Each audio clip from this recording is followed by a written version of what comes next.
హరి ఓం.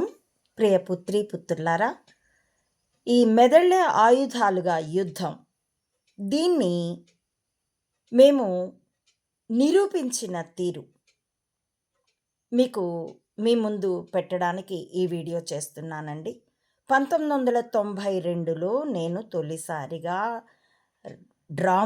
అప్పటికి రామోజీ అనే పిలవబడేవాడు. అతడి యొక్క నేరాల గురించి, దేశద్రోహ కార్యకలాపాల గురించి పివి నరసింహారావుకి, అప్పటి ప్రధానికి ఫిర్యాదు ఇచ్చాక 95లో ఆయన దిగిపోవడానికి ఒక 5-6 నెలల ముందు అన్నీ మర్చిపో అంటే హ్యాపీగా నేను అన్నీ మర్చిపోయాను. పేపర్ కూడా చూసేదాన్ని కాదు. ఆ మర్మ భాష, ఎందుకంటే అందరూ ఒకటే చెప్పారు. అలా మర్చిపోవడం మాకు కంఫర్టబుల్గా ఉండింది. చివరికి భగవద్గీత కూడా బీరువాలో పెట్టేసి తర్వాత గీత విడిచి బ్రతకలేం. మన జీవితానికైనా మనం ఎవరికి మేలు చేయకపోయినా పర్వాలేదు, కీడు చేయకపోతే చాలు. గీత, మన పాప, ఉద్యోగం, మన ఫ్యామిలీ, మన కెరీర్, ఇలా అనుకొని రోజులు గడుపుతూ దాదాపుగా 1999 వరకు, చివరికి భౌతిక దాడికి గురైనా కూడాను అది లోకల్ సమస్య, పొరుగు వాళ్ళతో సమస్య, ఇలాగే ప్రజెంట్ చేసుకున్నాం. తదుపరి 1999లో సరిగ్గా ఇప్పటి ఈవీఎం ట్యాంపర్ ఎలాగో అప్పుడు ఎంసెట్ మోసం ఇలాగే జరిగింది. సూర్యాపేటలో అవతల 10 కాలేజీలు, 5-6 కాలేజీలు సిండికేట్ అయ్యి ఓఎంఆర్ షీట్ కూడా తెలియని పిల్లలకి టాప్ ర్యాంకులు వచ్చేసాయి. ఇంజనీరింగ్లో, మెడిసిన్లో కూడా నిరంతరము దాదాపుగా 100కు పైన టెస్టులు పెట్టాను నేను నా పిల్లలకి. 13 మంది, 10కి ఎక్కువ మందే ఉండేవాళ్ళు నా ట్యూషన్ సెంటర్లో. వాళ్ళకి చాలా కష్టపడ్డాం. పిల్లలు ఎగ్జామ్ రాసొచ్చాక వాళ్ళు చెప్పిన మెమరీతో మర్నాడు వచ్చే కీతో పోలిస్తే కూడాను తప్పకుండా ఇంజనీరింగ్ సీట్లు రావాలి, మెడిసిన్ సీటు కనీసం ఒక మెడిసిన్ సీట్ రావాలి. అంతకుముందు సంవత్సరంలో నేను టోటల్గా 7 ట్రాక్స్ ఫిజిక్స్ నేను చెప్తే ఆ క్లాస్లో పిల్లలకి 13 మందికి ర్యాంకులు వచ్చాయి. అందులో ఒక అమ్మాయి ఫిజిక్స్లో టాపర్. అప్పుడు 50 ప్రశ్నలు ఉండేవి. అందులో 2 ప్రశ్నలో ఒకటో ముద్ర రాక్షసం ప్రింటింగ్ మిస్టేక్ అని తీసేస్తే 41 అనుకుంటాను, 49కి 49 వచ్చాయి ఆ అమ్మాయికి. 127 ర్యాంకో ఏమో వచ్చింది ఇంజనీరింగ్లో. అప్పట్లో ఇంజనీరింగ్ సీట్లు కేవలం 20,000 అరౌండ్లో ఉండేవి, కాబట్టి అది చాలా మంచి రిజల్ట్. అలాంటిది ఓఎంఆర్ షీట్ కూడా తెలియని వాళ్ళకి ఇదిగో ఇప్పుడు కూటమికి కుప్పలుగా సీట్లు వచ్చి జగన్కి 11 మిగిలినట్టు నాకైతే 0 మిగిలింది. అప్పుడు తొలిసారిగా అవన్నీ ఇది చేస్తూ నా స్టూడెంట్ పేరిట పెట్టాను కంప్లైంట్. నా పేరిట పెట్టాలంటే ముందు పెట్టిన దాంతో పడిన బాధలు గుర్తుకుండి. నిజానికైతే అప్పటికి రామోజీని కానీ చెంబాని కానీ మేము అనుమానించలేదు. లోకల్ కాలేజీలు సిండికేట్ అయ్యి నాకు అక్కడ బాగా పేరుంది కాబట్టి నన్ను వేధిస్తున్నారు అనుకున్నాను. అలాగే కంప్లైంట్ పెట్టాను. 2000 నుండి 99లో నేను మంచి రిజల్ట్ బ్యాక్ చేసుకున్నాను. ఏ కాలేజీలో పనిచేస్తానో ఆ కాలేజీకి, బ్రిలియంట్ కాలేజ్ అనేదో ఉండేది సూర్యాపేటలో. తదుపరి త్రివేణికి మారాను. మధ్యలోనే వదిలేశాను జాబ్ని, వాళ్ళ హెరాస్మెంట్ తట్టుకోలేక. తర్వాత ఈ రిజల్ట్, ఈ ట్యాంపర్ని నేను కంప్లైంట్ పెట్టాను. అప్పుడు 2000 సంవత్సరం నుండి 2004 వరకు పెట్టిన కంప్లైంట్స్ అన్నీ కూడాను చెంబాకి, అప్పటికి చంద్రబాబు నాయుడు గారు అని పిలిచేదాన్ని, ఎక్కడా నేను రామోజీ గురించిన ప్రసక్తే తేలేదు. అలాంటి చోట రామోజీ మీద పీవీజీకి నేను రాజీవ్ హత్య గురించి కంప్లైంట్ చేశానని ఆన్ స్క్రీన్ చెంబాకి తెలిసే అవకాశమే లేదు. ఆఫ్టర్ ఆల్ ఒక సామాన్య లెక్చరర్ తనకు అన్యాయం జరిగిందని కంప్లైంట్ పెట్టుకున్నది. నన్ను లోకల్గా హెరాస్ చేస్తున్నారంటే ఆ బవిరి గడ్డం, దానికి అప్పట్లో బిస్కెట్ కలర్ వేసేవాడు, పీచు మిఠాయి రంగు, ఆ గడ్డాన్ని పైకెత్తి ఏందుకు వేధిస్తారు అని అన్నాడు. అప్పటి ఆ విషయాలన్నీ ఇంతకుముందు కొన్ని వీడియోల్లోనూ చెప్పి ఉన్నాను. టెక్స్ట్ మ్యాటర్గా నా అమ్మఒడి బ్లాగ్లో మీకు రుజుపత్రాలతో సహా, అప్పుడు నేను పెట్టిన కంప్లైంట్స్తో సహా మీకు అక్కడ లభిస్తాయి. మీరు రిఫర్ చేసుకోవచ్చు. ఆ విధంగా చెంబాకి పెట్టిన కంప్లైంట్స్‌లో ఎక్కడా రామోజీరావు ప్రసక్తి లేదు. అతడు ఆఫ్. డ్రమోజీ ఆఫ్. ఒకవేళ నేను రామోజీరావుని క్లెయిమ్ చేస్తే తమ గుగ్గురుని, తమ మార్గదర్శిని, తమ కింగ్ మేకర్‌ని అదేలెండి బొంగు మేకర్. అతన్ని క్లెయిమ్ చేస్తున్నాను కాబట్టి నన్ను హెరాస్ చేశాడనుకోవచ్చు. అసలు ఆన్ స్క్రీన్ నేను ఆ ప్రసక్తే తేనప్పుడు, నేను రామోజీ మీద కంప్లెయింట్ పెట్టిన వ్యక్తినని అతడికెలా తెలుస్తుంది? ఆ విధంగా ఆ ఎరా మొత్తం డ్రమోజీ ఆఫ్ కేస్‌లో. తదుపరి 2004లో ఈ వైఎస్ఆర్ గెలిచినప్పుడు విదిన్ 1 వీక్ అతని లోటస్ పాండ్‌లో నేను వెళ్ళి అప్పుడు 7థ్ క్లాస్‌కి చెప్పిన రిజల్ట్ కూడా తోసుకుపోయింది నాకు. నవోదయ రిజల్ట్ తోసుకుపోయింది శ్రీశైలంలో. వీటన్నింటికి ఫ్లాష్ బ్యాక్ వెలిగి అంతకు ముందే వెలిగిన కంప్లెయింట్‌కి అప్పుడెక్కించాను. డ్రామోజీ మీద నేను పీవీజీకి కంప్లెయింట్ చేశాను. చేసే ముందు మీ హెల్ప్ కోసం వచ్చాను. మీరు రుజువులు తెమ్మన్నారు అన్నది గుర్తు చేసి, తరువాత చెంబా కారణంగా కట్టుబట్టలతో సూర్యాపేట ఇంటి నుండి వెళ్ళగొట్టబడి ఆ పంచన, ఈ పంచన తిరుగుతున్నాను. కొంచెం హెల్ప్ చేయండి అని అతడు అప్పుడు ఎంపీగా ఉన్నాడో, ఎమ్మెల్యేగా ఉన్నట్టున్నాడు. మళ్ళీ జూబ్లీ హిల్స్ నివాసం వెళ్ళి కలిశాను. ముందుసారి కలిసినప్పుడు 1992లో ఫిర్యాదు ఇవ్వడానికి ముందు కలిసినప్పుడు నేను బ్రహ్మచారిణిని. నా పక్కన నా తమ్ముడున్నాడు. ఈసారి భర్త, పాపతో ఉంటే అతడు విభ్రమం పడి చూశాడు. ఇతడు నా భర్త, ఈమె నా పాప అండి. నేను 92లో పీవీజీకి కంప్లెయింట్ ఇచ్చాక 93లో పెళ్లి చేసుకున్నాను అంటూ నా వ్యక్తిగత పరిచయాన్ని కొంత అప్డేట్ చేసి ఉన్నాను.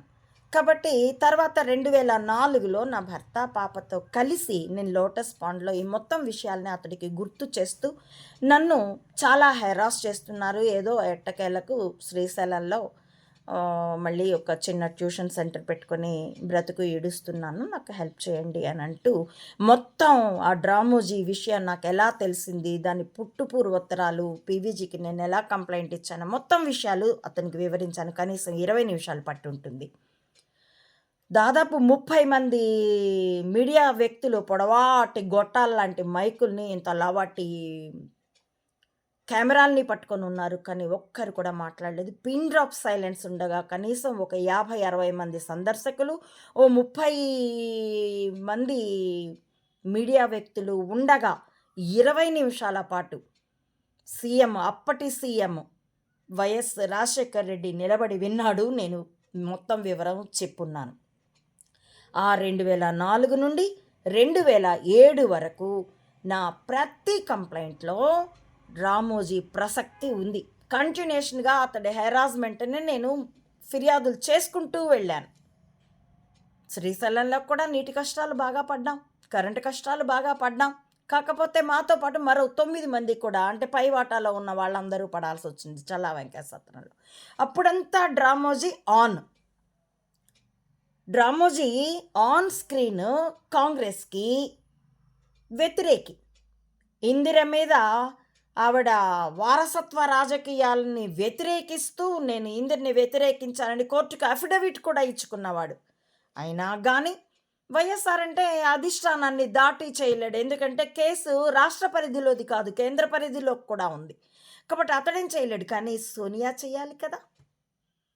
అనివార్యమై అప్పటి రాష్ట్రపతి స్పందించాక, తను స్పందించక తప్పని పరిస్థితి వచ్చినప్పుడు దిగ్విజయ్ సింగ్ చేత మా సోనియాకి మీరు రాసిన లేఖలు మాకు అందాయి, ఈ విషయం మా దృష్టికి వచ్చింది, ఈ విషయం మీకు దానిలోకి పరిశీలిస్తున్నాం, మీకు తెలియజేయడమైనది అని అంటూ రాస్తూ ఈనాడు గ్రూప్స్ చైర్మన్ రామారావు అని రాసేంత జాగ్రత్త తీసుకున్నాడు డిగ్గీ రాజా. తర్వాత అందుకే ఎంత భ్రష్టు పట్టాడో మీరంతా చూశారు కూడా. ఈ విధంగా రెండోసారి కంప్లైంట్స్లో రామోజీరావు ఆన్ స్క్రీన్ కూడా సదరు కాంగ్రెస్కి, రామోజీకి అస్సలు పడదు. మార్గదర్శి నేపథ్యంలో కూడాను కొట్టుకున్నారు, కోర్టుల్లోనూ కొట్టుకున్నారు. కానీ వాళ్ళు కూడా చర్య తీసుకోలే, సోనియా చర్య తీసుకోలే. గురువు చెప్తే, గురువు నడిపించినట్టు నడిచాం, గురువు చెప్పినట్లు చేశాం. తెలియనప్పుడు నడిపించినట్లు నడిచాం, తెలిసాక చెప్పినట్లు చేశాం. ఈ విధంగా రామోజీ ఆన్ ఆఫ్ల్లో కూడా ఇది కేసు ఎవరూ చర్య తీసుకోకపోవడం అన్నది ప్రూవ్డ్. అందుకే దీన్నే ఉటంకిస్తూ నేను నా అమ్మఒడి బ్లాగ్లో రామోజీరావు ఆన్ ఆఫ్, రామోజీరావు వేధింపు సత్యం లేదా రాజ్యాంగ వైఫల్యం సత్యం, ఇంకా చెప్పాలంటే రెండూ సత్యమే అని కూడా రాశాను. మీరు ఆ బ్లాగ్ పోస్ట్ రిఫర్ చేసుకోవచ్చు. నేను డిస్క్రిప్షన్లో ఆ టెక్స్ట్ పోస్ట్ లింక్ కూడా ఇస్తాను, మీకు పరిశీలించుకోవచ్చు. ఈ విధంగా ఈ మెదళ్లే ఆయుధాలుగా యుద్ధాన్ని డాక్యుమెంటరీగాను సర్కమ్స్టాన్షియల్గాను అంటే రుజుపత్రాలతోనూ సంఘటనాత్మక రుజువులతోనూ నిరూపించిన మేధస్సు పివి నరసింహారావుది. నాదేమీ లేదండి, గురువు చెప్పినట్లు నడిచానంతే. నాట్యంలో సింహ కౌతకం, మయూర కౌతం అని కూచిపూడి నాట్యంలో అనుకుంటాను ఉంటాయి.